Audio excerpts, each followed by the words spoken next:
Coucou mes petites brioches, comment vous allez? J'espère que tout va bien pour vous, que vous êtes en pleine forme et en très bonne santé.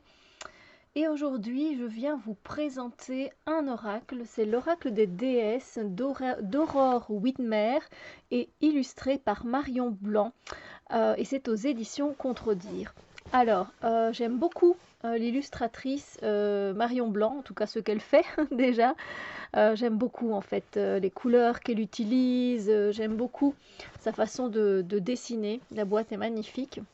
Donc nous allons voir un petit peu si cet oracle est différent d'un autre oracle de déesse parce que je vais pas vous mentir, je le trouve très beau, je vais l'utiliser, c'est pas la question, mais c'est encore un oracle de déesse. Vous comprenez? Encore un énième.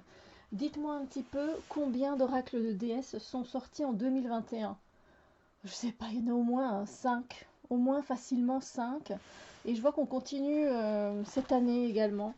Moi j'aimerais bien que, personnellement, oui, qu'il y ait un oracle sur le masculin sacré, ou l'oracle des dieux, aussi un oracle des dieux, pour qu'on puisse travailler sur notre propre masculin sacré. Ce n'est pas que pour les hommes, bien sûr, c'est aussi pour les femmes, parce que nous avons les deux en nous, et je trouve ça plutôt triste qu'on associe du coup beaucoup, enfin, comment dire, qu'on associe finalement le côté masculin au patriarcat.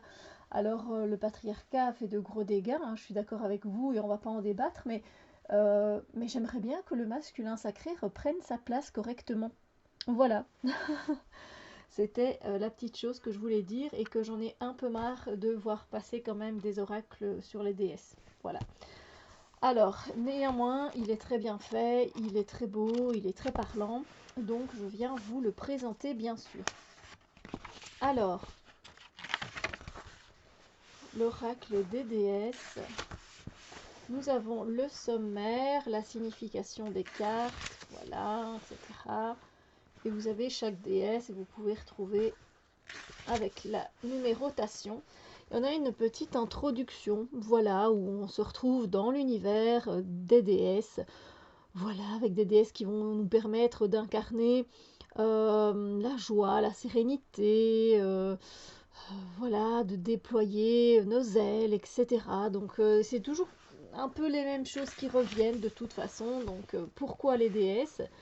Parce que les déesses sont des archétypes mythologiques et symboliques, porteuses d'énergie puissante auxquelles vous pouvez vous relier lorsque vous en ressentez le besoin. Bien sûr, voilà, quand utiliser cet oracle, s'installer, se centrer, consacrer votre oracle. Comment tirer les cartes? On a la préparation du tirage, des exemples de tirage. Ici, on a le chemin de vie, rééquilibrer mes énergies, le tirage en croix. La croix celtique, voilà, c'est toujours les mêmes tirages qui viennent. Et ici, une guidance synthétique ou encore un message du jour. Voilà. Puis, on a la signification des cartes. Et là, nous avons ceci. Nous avons en couleur hein, la reproduction dans le carnet, c'est déjà très très bien, c'est super. Donc ici par exemple on a Aphrodite, je ne sais pas si vous voyez bien, j'ai essayé de baisser au mieux, mais voilà, la lumière n'est pas terrible, je dois vous avouer. Donc on va avoir Aphrodite pour le féminin sensuel, avec un mantra je reconnais et j'accueille la beauté qui se trouve déjà en moi. Puis on a l'histoire d'Aphrodite, on a son message et on a des explorations. Ça c'est plutôt pas mal, voilà, avec Aphrodite on peut développer la curiosité, les découvertes dans la sexualité, danser, se mettre en mouvement, passer du temps au contact de la mer, voilà, ça c'est bien, j'aime beaucoup ce côté exploration. Voilà, donc on tirait bien une déesse à la fin de cette vidéo. Et voilà, ici on a Kali avec la grande transformation, et là c'est pareil aussi, on a un petit mantra. Chaque obstacle est un enseignement afin d'accueillir une nouvelle étape de vie. L'histoire de Kali, son message et puis les explorations. Voilà, comme ça vous voyez un petit peu. Et puis à la fin, on a un petit mot à propos de l'auteur et un petit mot à propos de l'illustratrice. Voilà, donc le livret est bien fait, je l'aime bien. Ça, c'est toujours un point fort. On a un oracle en tissu, ce qui change. C'est bleu ciel, je le trouve très très beau. Il est accordé en même temps à la boîte. Il est très beau, je trouve. Je vais vous montrer les cartes. Alors, je ne l'ai pas encore utilisé en fait, hein, ce jeu. Mais il y a une belle énergie. Alors, on a, je vais remonter du coup un petit peu. Voici le dos des cartes. Voilà.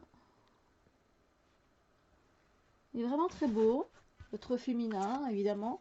Alors la qualité des cartes, elle est plutôt pas mal, mais c'est cartonné, sachez-le, voilà.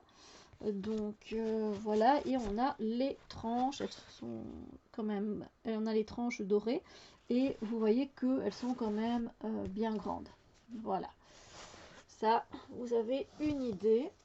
Ensuite, hop, j'ai pris un chevalet bleu, je l'ai vraiment pas fait exprès parce que je l'ai pris vraiment mais juste avant, donc voilà. Donc nous avons ici donc Aphrodite, voilà le féminin sensuel, pardon. Ensuite Artémis, nous avons l'Amazone. Les dessins sont très beaux, j'adore en fait, j'aime beaucoup ce que fait Marion Blanc en illustration. Et puis il faut dire aussi que Aurore Whitmer a fait un bon boulot avec le carnet, donc je suis plutôt conquise par ce jeu. Athéna avec la connaissance incarnée. Ensuite on a Bastet l'instinctive. Et les couleurs sont très peps, j'adore. On a Brigide avec la Trinité. On a Dakini avec la férocité. C'est pas une déesse qu'on voit souvent, ça fait plaisir. On a Déméter la nourricière. On a Durga la souveraine. On a Epona, la douce jouissance. Epona qui est, si je me souviens bien, elle a des correspondances avec les cristaux. Freya la vibrante. C'est très beau, les dessins sont vraiment très très beaux. Et Gaïa, elle est très belle avec la terre. J'aime toujours quand Gaïa est représentée. Ganga, je ne connais pas, la purificatrice. J'aime bien voir des nouvelles déesses.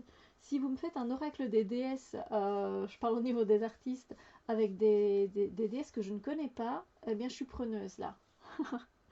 Hathor, qu'on connaît, hein, la beauté. Hécatée, la mystérieuse.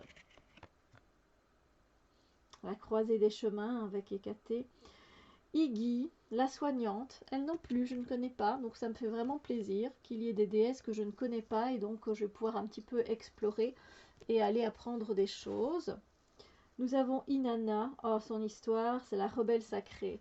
Si vous ne connaissez pas l'histoire d'Inanna, je vous invite à aller voir son histoire complète. Je ne sais pas si dans l'histoire est très longue, donc ça m'étonnerait que l'histoire d'Inanna soit à l'intérieur. Je vais regarder. Euh,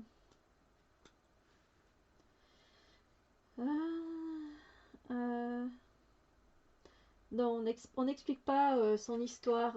Enfin, on explique son histoire. Hein, donc elle est dans la mythologie sumérienne où c'est Ishtar aussi chez les Babyloniens. Elle est la divinité de la vie, de la fertilité et de l'amour, mais également de la guerre et de la discorde.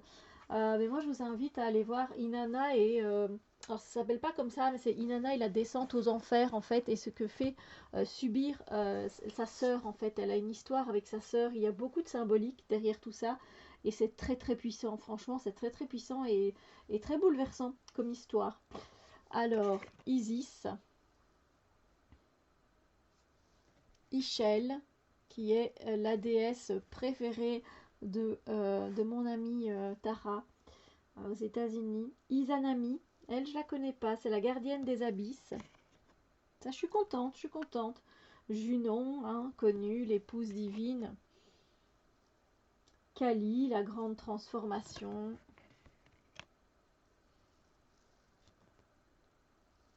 Kuan Yin, le cœur pur, hein, qui vient nous parler de compassion, généralement de bienveillance.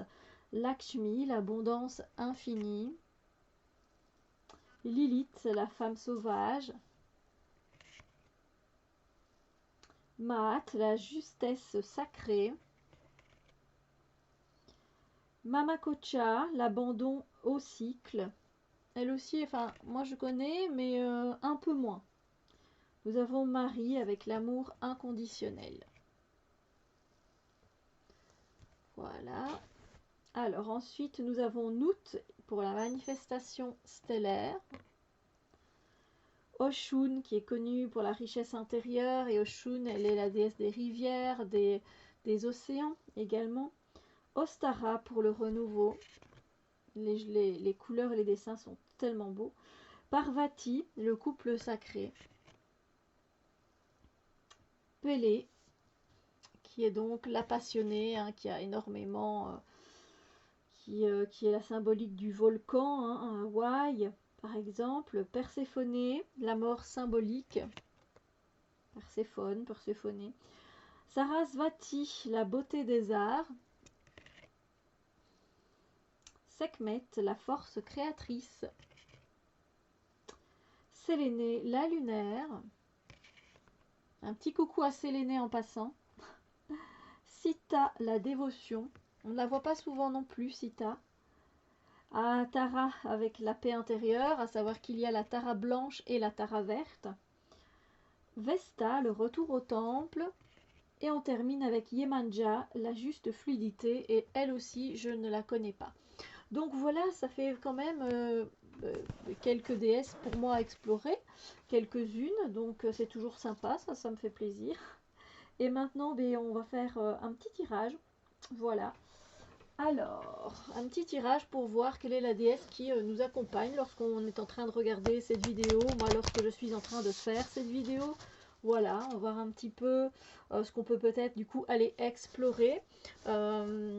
Voilà, au moment où vous regardez cette vidéo, si cette déesse elle vous parle pour le moment, et ainsi vous verrez un petit peu comment c'est construit du coup dans le livret, et comment Aurore nous a mis tout ça en structure. Voilà. Alors, les cartes se mélangent bien, même si elles sont grandes, il n'y a pas de souci. Eh bien, la déesse qui nous accompagne à l'instant où vous regardez la vidéo et à l'instant où je la crée, c'est Déméter, la nourricière. Très jolie et aussi très solaire. Alors, on va aller du coup lire son histoire et je vais vous expliquer. Enfin, je vais vous lire en fait. Hein. Déméter, du coup, c'est parti.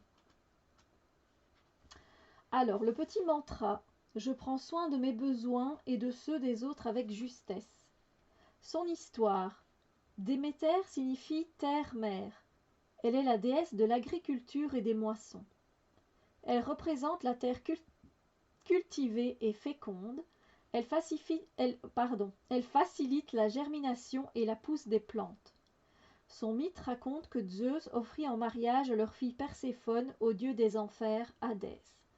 Désemparée, elle alla la chercher et plus rien ne poussa. Pour trouver un compromis, Zeus accepta que sa fille passe 6 mois de l'année avec elle et 6 autres mois sous terre. C'est pour cela qu'au printemps et en été, les récoltes sont bonnes et que rien ne pousse en hiver, car Déméter pleure sa fille qui lui manque et attend son retour.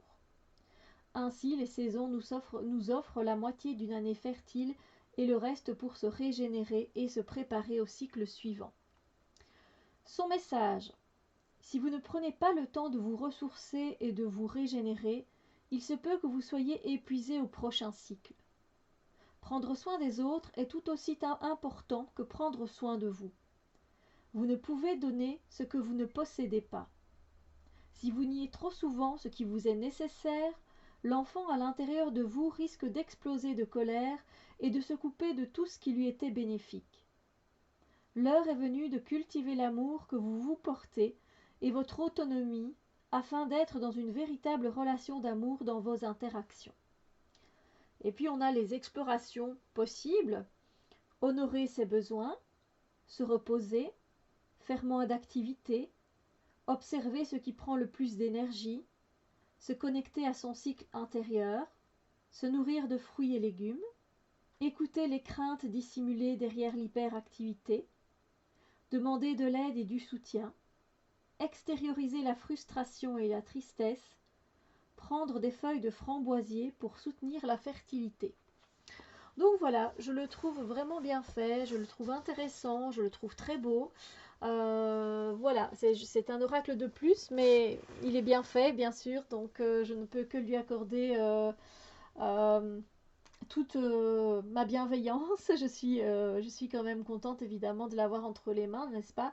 Mais voilà, si il y avait un oracle des dieux, ça me ferait vraiment plaisir, ou un oracle sur le masculin sacré, ce serait génial.